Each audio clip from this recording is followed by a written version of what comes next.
Sevilla 3, Manchester United 0. I'm joined by Stephen Howson. I mean, utterly horrendous start to finish, that, wasn't it? Yeah. I mean, if you had the last 10 minutes of last week, it's 5 unanswered goals in 100 minutes. Yeah. And all of them anywhere between preventable and entirely our fault. Like, not any one of those goals you go, you know what, start to finish, Sevilla deserved that. It was disaster after disaster after a bit of luck after disaster. Like, I mean, you had a go at Harry Maguire after the Forest game, but presumably he's proven you wrong today with a quite stunning, brilliant performance, wouldn't you say? I'm shocked how many people were blaming De Gea for the first goal. Yeah. Shocked. Now, I think if you want to blame De Gea, you've got a goal you can pick on him for. But that first goal there's 3 players. He's probably the one in the most space. He's asked for it. Yeah. I think you could probably be a little critical on the pace of the ball De Gea plays. And there's also the option of smashing it out. But look, this isn't a pub team. No. Smashing it out is for players who haven't got ability. I would expect my lads to try and play out in that situation. And maybe they'd get it wrong sometimes, but they didn't cost 80 million, any of them. They're not the captain of Manchester United. And if the captain of Manchester United cannot take a ball with someone 12 metres from him, he shouldn't be the fucking captain of Manchester United. Yeah. You know, and it's not about the fact he can't take a ball under pressure. I'm sure you've seen the clip that's doing the rounds all over social media of Martinez taking the ball in the exact circumstances of that. Now, Martinez sees where people are and adjusts his body accordingly, receives the ball, pops it off under pressure, and United move up the pitch. Harry Maguire had the opportunity to turn.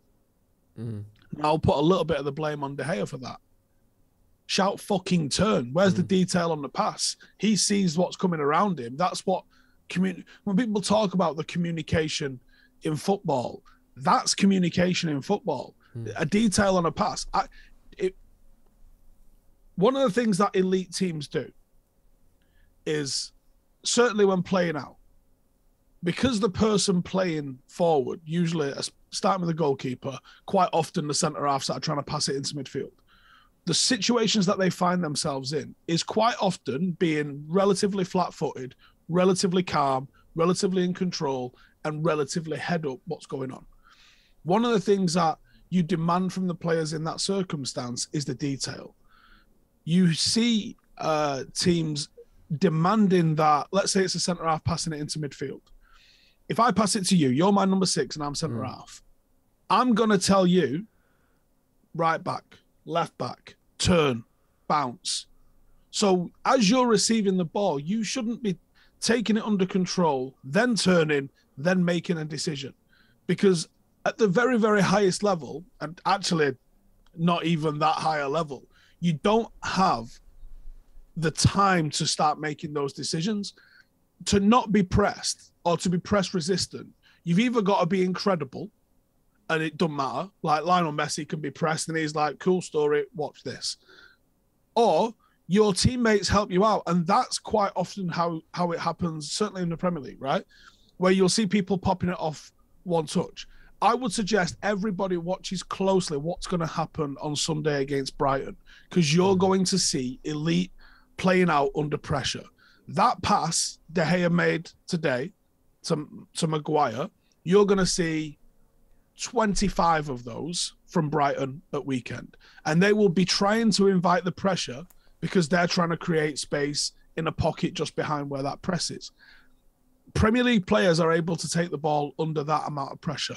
It wasn't an extreme amount of pressure. If he just allows the ball to run across his body and then pick it up, he's just beat 3 men. Yeah. By awareness and knowing what's going on around him. Yeah, and the next man's not until like the halfway line almost. Like it would have looked brilliant. He could have turned and gone, here we go, I'm starting an attack by myself. And you would. The other thing is, you would think at the moment he asked for the ball, assuming that he is, you can't see exactly what he's saying, but it looks as though he's calling for the ball. You would think at the moment he asked for it that he, at some point in that process, has had a look.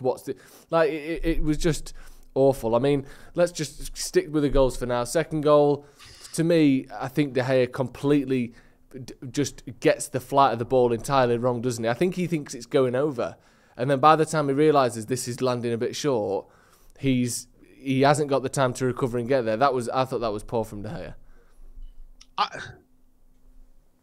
Yes and no. I think that's really, really unfortunate. Most keepers are getting... Keepers either do one or two things, right? And De Gea does one of the two things more often than not. And that's defend his line. Was it just outside the 6-yard box? Yeah. So that's in the you're never seeing De Gea come for that sort of territory. Some keepers would come for it there and win it. Yeah. De Gea's not that guy. He doesn't do that. I think the on the line of the 6-yard box is where I'd start questioning the goalkeeper. Can you not come for that? You're allowed to use your hands. You beat every single player in the air, including Ibrahimovic on a good day, right? You get your hands on that, you win that, there's no problems. It might have been just a bit too far for any normal keeper to come, which means it's in the De Gea's never leaving his line for this territory. Then, because you're expecting headers, direct or headed down, being on your line is not the craziest place to be in that situation. Yeah. The fact that he's gone to head it, missed it, and it's looped off his shoulder, I think is just well unlucky. And I don't know if you can mitigate for that. He's about a foot off his line and it goes into the corner over his shoulder. I just think that's typical of how our night was going, in all honesty. I don't think it was great play from them, and I don't think it was like a massive clanger, oh, what you're doing, you should be getting hold of that. I just think it's one of those looping ones are a fucking nightmare to deal with. Yeah. The third one, though. Well, yeah, let's talk about that one, because that was like, as I was watching it happen, I was thinking he either controls this and passes it, or he boots it. And he sort of did both. Like, he tried to pass it, but his foot is facing directly at the ball. So it's like, is he trying to put his studs on it? Is he trying to like a first-time toe poke pat? Like, what was he trying to do? How did it go so wrong? And why is it that when Maguire or De Gea, or certainly both, are in a starting 11, these impossible once-in-a-season moments seem to happen every other week? I don't know. And do you know that old line about I'd rather have a lucky general than a good one? I think it's time for us to get some lucky generals. Yeah. I mean, I said this on our review before with Jay, but the thing with Maguire is I appreciate and I accept, absolutely, he's not good enough for Man United. He's got these flaws. He's got these weaknesses that keep showing up time and time again. But Ten Hag knows that, and we have bought Martinez, who has replaced him. We have bought Varane, who has replaced him.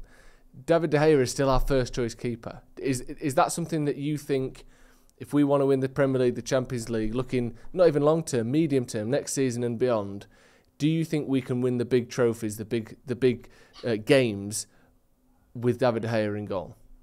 This is David De Gea, who's currently the #1 clean sheets in the Premier League.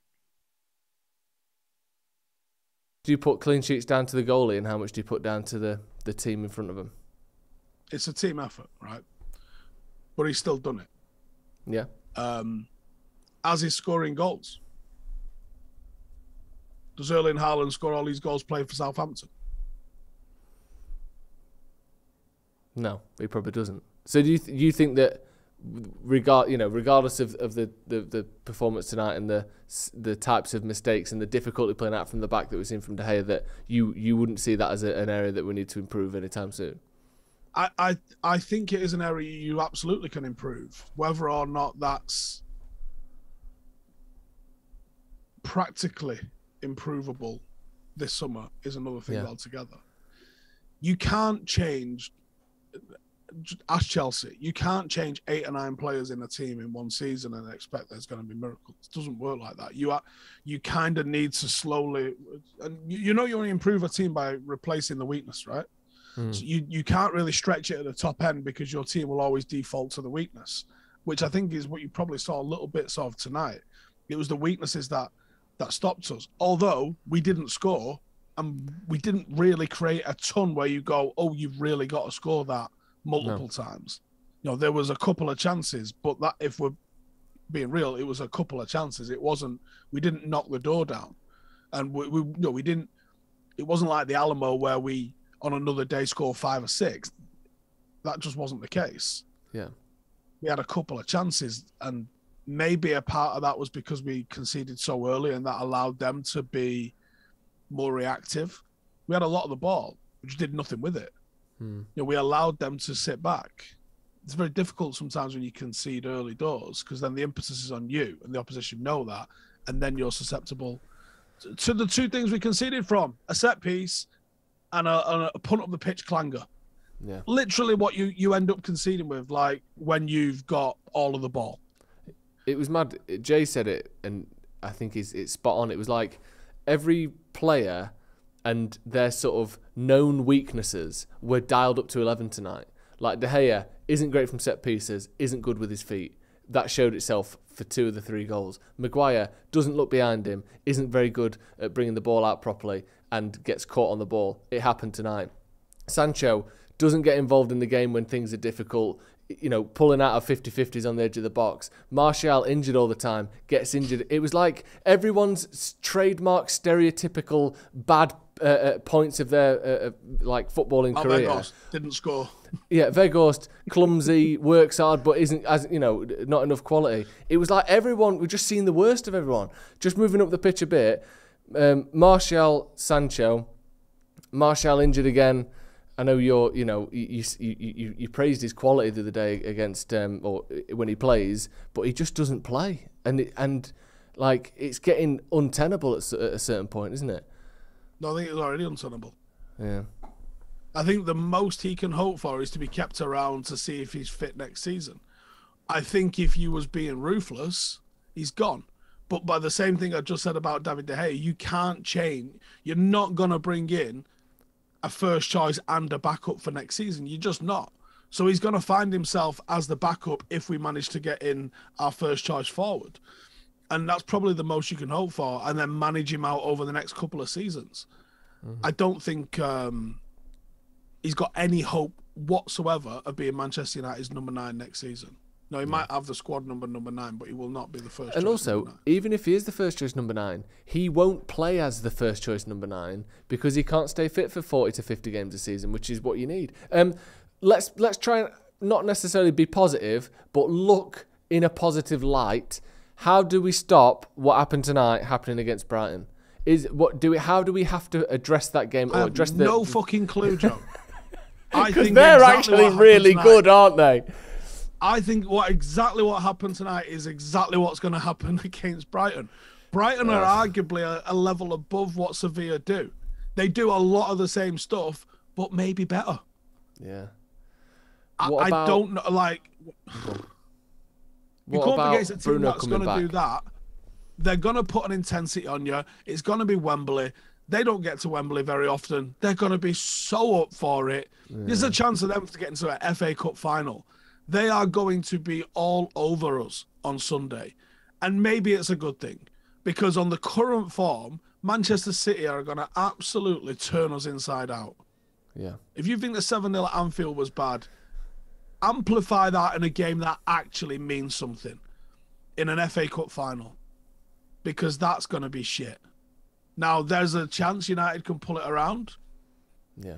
I mean, but the way the season's sort of get closing, I don't really trust it. I can just see this fucking being an absolute shagging. Right. Well, I said I wanted to end on a bit of a positive, Steve, but you've hardly done that with that there. One good thing, Bruno Fernandes is back, and for me, not only does he create more for the players around him, I think his first time passing, his vision, all of that is better than what we saw today. I don't think he would win us the game by himself, but I think on current form, he could be the difference between not creating many chances and maybe nicking an early goal that changes the dynamic in the way we saw tonight for Sevilla. Do you think he could be the difference, maybe, hopefully? Right, do you know what? Yeah, he could create a chance, but who's going to score it? Rashford. Ah, there you go. I've got you there because he's back now. There we go. Is he though? Is he? I fit, don't know. or He didn't look was fit. This a Hail Mary? I don't know. Luke Shaw didn't look fit either. But he's got to start at centre back because otherwise we can't pass out from the back. Right. I'm going to end it there because this is only getting more and more depressing. You're in for the brew tomorrow, yes? Yeah, we've got my friend Brendan Loughnane joining us, world champion. So there can be a bit of positivity there. He's going to talk absolute macker for the full hour because I ain't seen him in ages, so that should be fun. That's unmissable there, so make sure you check out the brew tomorrow. Check out Andy's review, check out our review. Unfortunately, we have to live in it because United have just lost 3-0 and that's all there is to look at the moment. Thank you for joining us. Thank you, Steve, for coming on. We'll see you in a bit.